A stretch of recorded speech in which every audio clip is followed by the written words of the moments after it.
মেঘমালা প্রকৃতির অন্তরাকাশে জাগরিত জ্যোতির্ময়ী জগন্মাতার আগমন বার্তা, আনন্দময়ী মহামায়ার পদধ্বনি অসীম ছন্দে বেজে উঠে রূপলোক ও রসলোকে আনে নবভাব মাধুরীর সঞ্জীবন।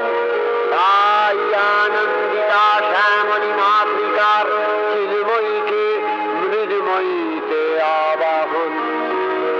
আজ চিৎশক্তি রূপিণী বিশ্বজননীর শারদশ্রী বিমণ্ডিতা প্রতিভা মন্দিরে মন্দিরে ধ্যান বোধিতা।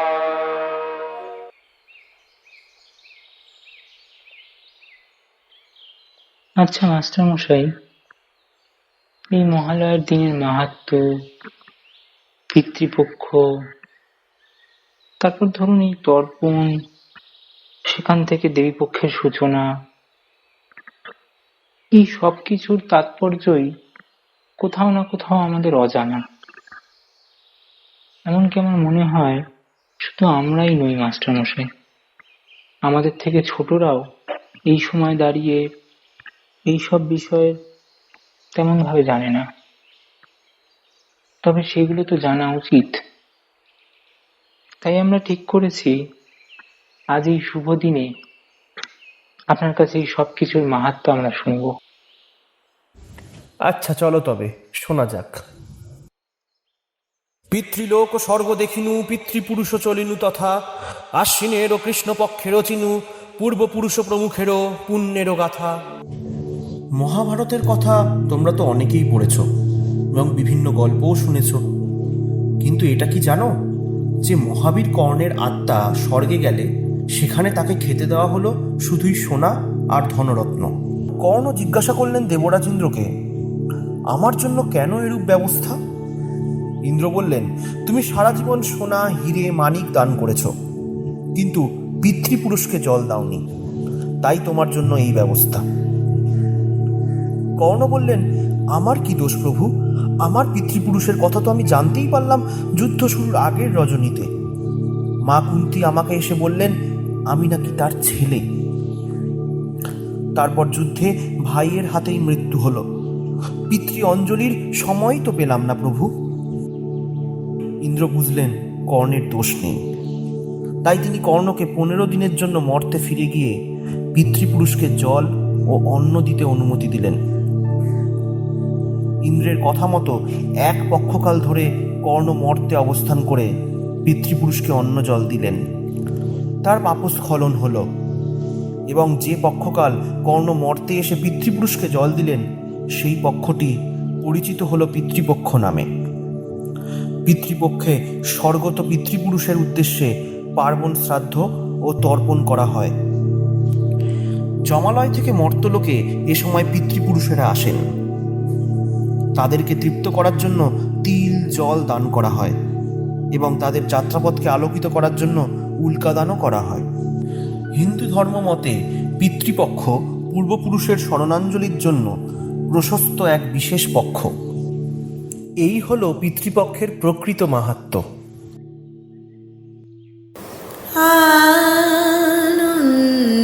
আনন্দধারা বহিছে ভুবনে,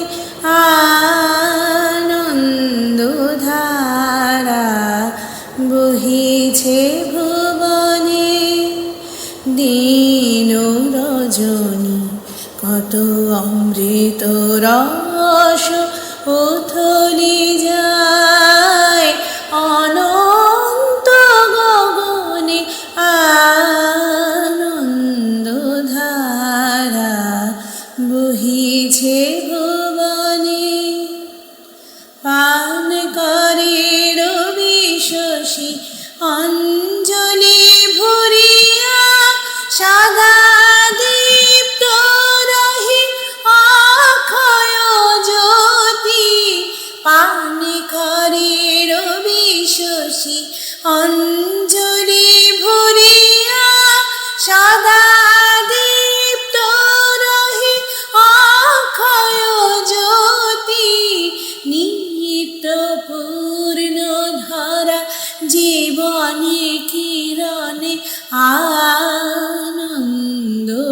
ধারা বহিছে ভুবনে আনন্দ ধারা বহিছে ভুবনে।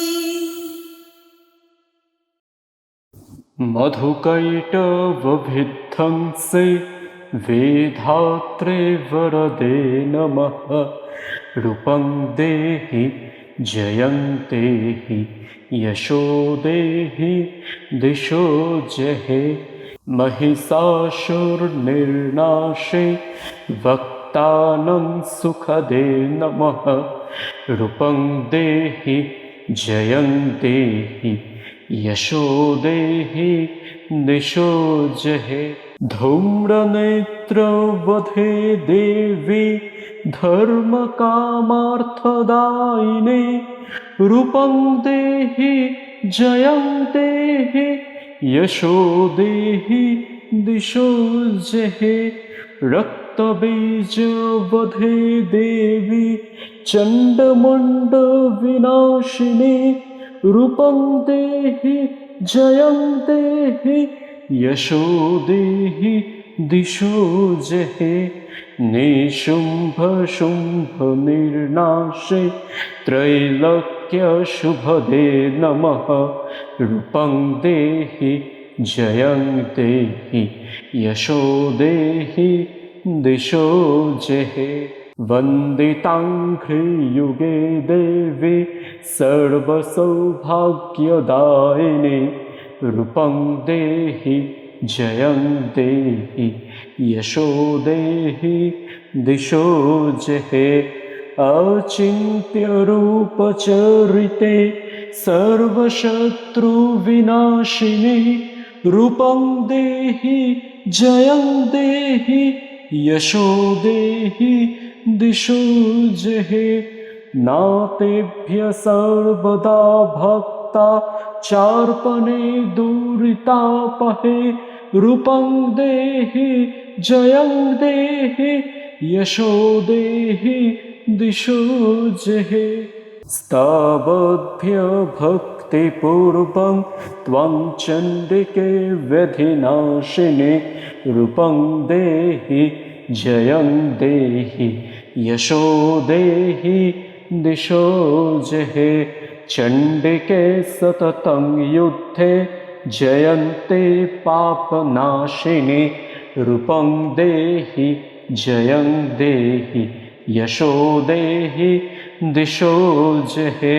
देहि सौभाग्यमारोग्यं देहि देवी परं सुखं। रूपं देहि जयं देहि यशो देहि दिशो जहे।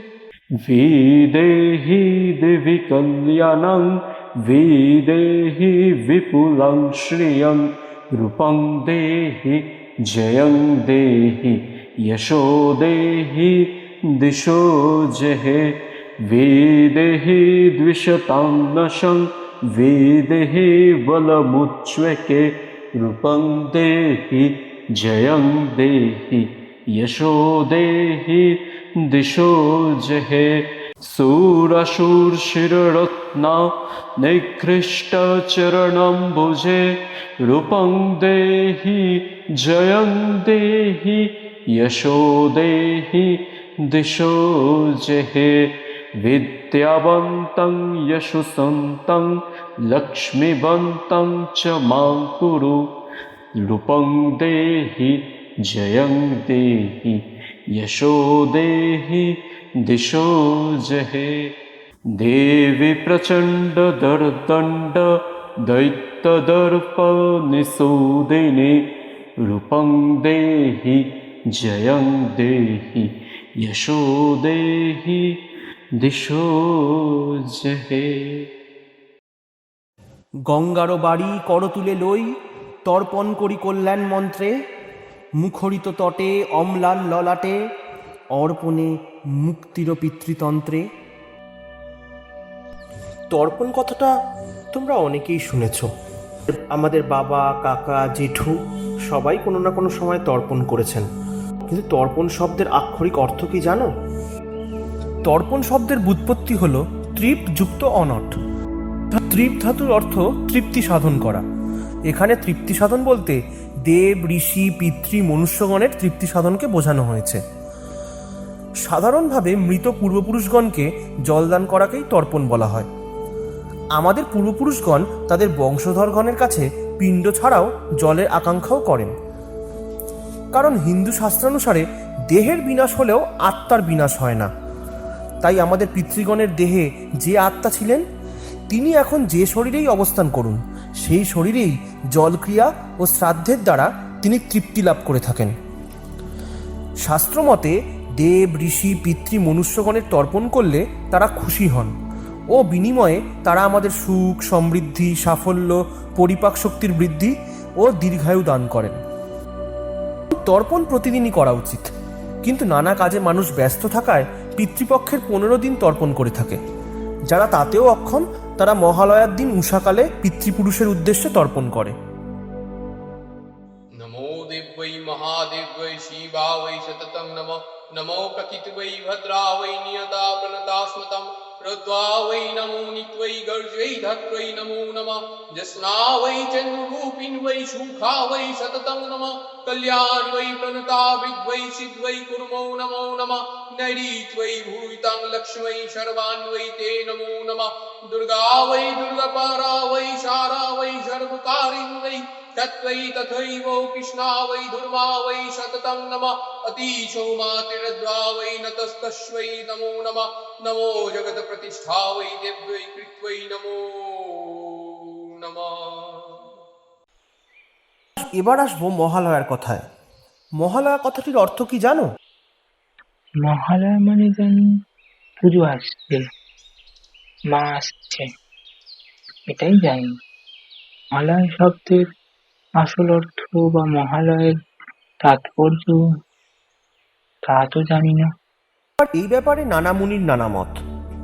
মহ শব্দটির দুটো অর্থ পাই আমরা। মহ বলতে বোঝায় পূজা বা উৎসব, আর মহালয়া বলতে বোঝায় মহান আলয়। অন্যদিকে এটিকে পিতৃলোককে স্মরণের অনুষ্ঠানকেও বোঝানো হয়।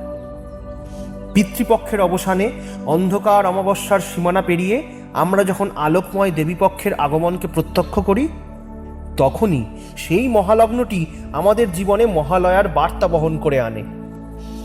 এক্ষেত্রে স্বয়ং দেবীই হচ্ছে সেই মহান আশ্রয়। তাই উত্তরণের লগ্নটির নাম মহালয়া। আশ্বিন মাসের এই কৃষ্ণপক্ষের অবসান ও দেবীপক্ষের সূচনায় যে অমাবস্যাকে আমরা মহালয়া হিসাবে চিহ্নিত করি, সেই দিনটি হচ্ছে পিতৃপূজা ও মাতৃপূজার সন্ধি লগ্ন। পিতৃমাতৃ পূজার মাধ্যমে এই দিনটিতে আমরা আমাদের এই মানব জীবনকে মহান করে তুলতে প্রয়াসী হই ও দেবীর আরাধনার প্রস্তুতি নিতে থাকি। এই হলো মহালয়ার তাৎপর্য। या देवी सर्वभूतेषु शक्तिरूपेण संस्थिता नमस्तस्मै नमस्तस्मै नमस्तस्मै नमो नमः। या देवी सर्वभूतेषु मातृरूपेण संस्थिता नमस्तस्मै नमस्तस्मै नमस्तस्मै नमो नमः। या देवी सर्वभूतेषु शान्तिरूपेण संस्थिता नमस्तस्मै नमस्तस्मै नमस्तस्मै नमो नमः।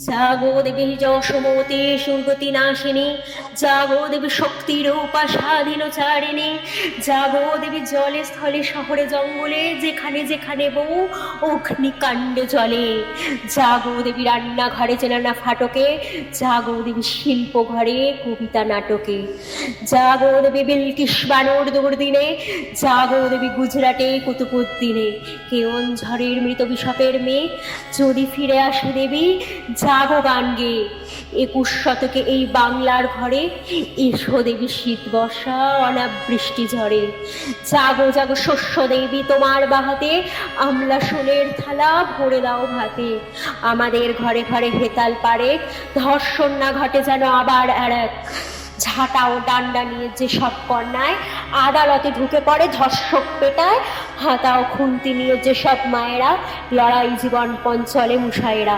জাগো মা, জাগো মা, আজ সুরদলনী, আজ বলো সেই কথা যে কথা বলনি।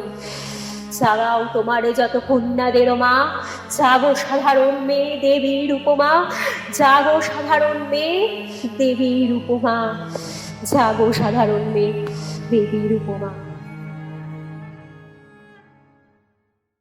দেবীপক্ষের সূচনার তরে মুখরিত জগৎপুর, তন্ময় হয়ে শুনিছে তারা আগমনীর সুর। এবার বহু প্রতীক্ষিত সেই দেবীপক্ষের কথা তোমাদের বলবো। অমাবস্যায় পিতৃপূজা সেরে পরের পক্ষে দেবী পূজায় প্রবৃত্ত হতে হয়। তাই দেবী পূজার পক্ষকে বলা হয় দেবীপক্ষ বা মাতৃপক্ষ। মহালয়া হচ্ছে পিতৃপক্ষের শেষ দিন এবং দেবীপক্ষের শুরুর পূর্ব দিন। পিতৃপক্ষে আত্মসংযম করে দেবীপক্ষে শক্তি সাধনায় প্রবেশ করতে হয়। দেবী শক্তির আদি শক্তি, তিনি সর্বভূতে বিরাজিতা, তিনি মঙ্গলদায়িনী, কল্যাণময়ী। সাধক সাধনা করে দেবীর বর লাভের জন্য। দেবীর মহান আলয়ে প্রবেশ করার সুযোগ করেন বলেই এ দিনটিকে বলা হয় মহালয়া। মহালয়ার পর প্রতিপাদ তিথি থেকে দেবীর বন্দনা শুরু হয়। আমাদের এখানে ষষ্ঠ তিথি থেকে দেবী বন্দনা শুরু হয়। দুই মতেই দেবী পূজার রীতি প্রচলিত আছে। দেবী মহিষাসুর মর্দিনী হয়ে আমাদের কাছে অভয়দায়িনী মৃন্ময়ী রূপে সুচারুভাবে আরাধ্য হন। এক স্নিগ্ধ, কোমল ও কল্যাণময় আলোয় সমগ্র জগৎ অবগাহন করে ও মেতে ওঠে মায়ের আরাধনায়। তবে তোমরা দেখেছ, এবছরে দেবীর আরাধনার মাসের ক্ষেত্রে একটি বিশেষত্ব আছে। হ্যাঁ মাস্টারমশাই, সেই বিশেষত্বটা আছে বই কি। প্রত্যেক বছর এক সপ্তাহ পরেই পুজো হয়ে থাকে, এবছর তো অনেকদিন পর পুজো। হ্যাঁ, এবারে মহালয়ার ঠিক এক মাস পর অর্থাৎ 17ই অক্টোবরে দুর্গাপুজোর প্রথমা।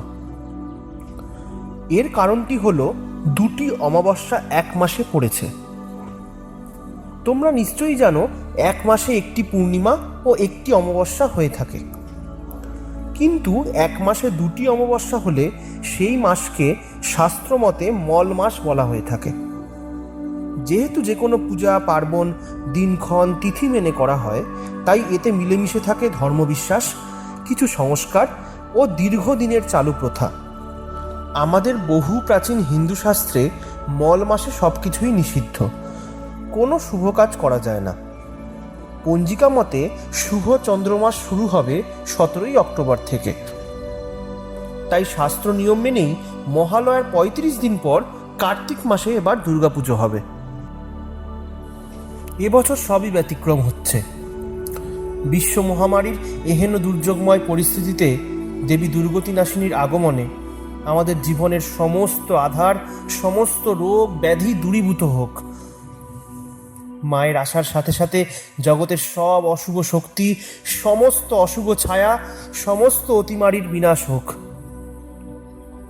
আমরা যেন পুনরায় আনন্দে খোলা মনে সবার সাথে মিশতে পারি ও দেবীর অর্চনা করতে পারি। সবাই এক মনে তা প্রার্থনা করো দেবীর কাছে। জয় জয় জয় মা দুর্গতি নাশিনীর জয়, জয় জয় জয় মা অভয়দায়িনীর জয়, জয় জয় জয় মা দুর্গার জয়, জয় জয় জয় মা মহিষাসুর মর্দিনীর জয়, জয় জয় জয় মা দুর্গার জয়। বলো জয় মা দুর্গার জয়, বলো জয় মা দুর্গার জয়।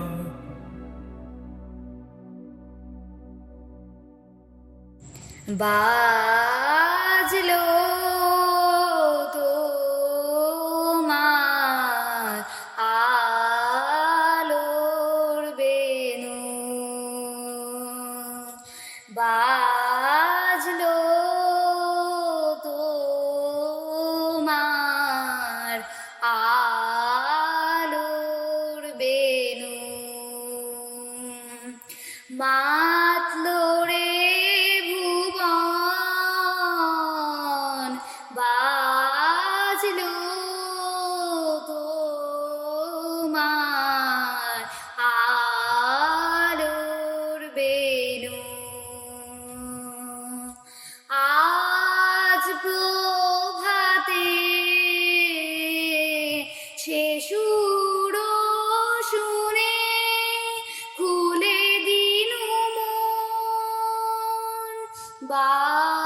বাজলো বাজলো